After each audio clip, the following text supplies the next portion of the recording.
Hello, fishbone. Ano na siya ate ang planters. Oh. This is the plant that I wish for. With all the rest of my life. For about 25 years, I see this plant. Tagaman yun, nagkuha sila. Nangita pa daw siya nga nani.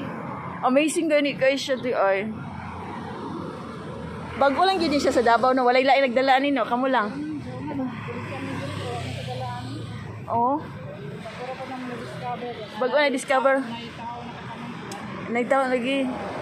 Dugay na ni siya pero wala lang siya ning sikat. Musikat ni siya karon. Fishbone dahil ni siya ning. Ang tawag na ko siya sigsag-sigsag kamo ana-ana man tutin. Bubunot siya ang iyang ano this hanging plant.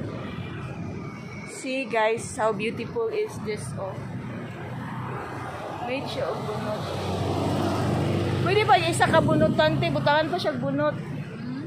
Isa ka bunutan.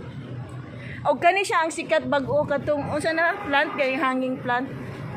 Katong kani siya oh. Kagduyan oh. Mga planters selling plants, diba? Balik ra ko te.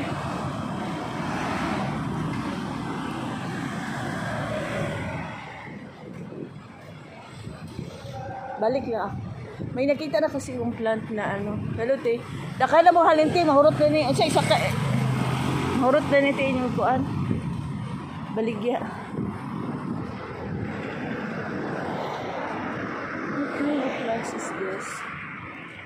Ay, picture na dito. This one guys, so very fantastic. Very fantastic plants here. Look at these plants. Unsa kay pangalan nito te? Staghorn. Bune usuro na agyo na siya sa makita sa lasang dakong kahoy. Dali lang siya makuan din no, tubo pilit ra man siya kahoy no. Madali lang ba daw siya ang mga planters. Liging pabayaan magtubo na pud siya. Staghorn.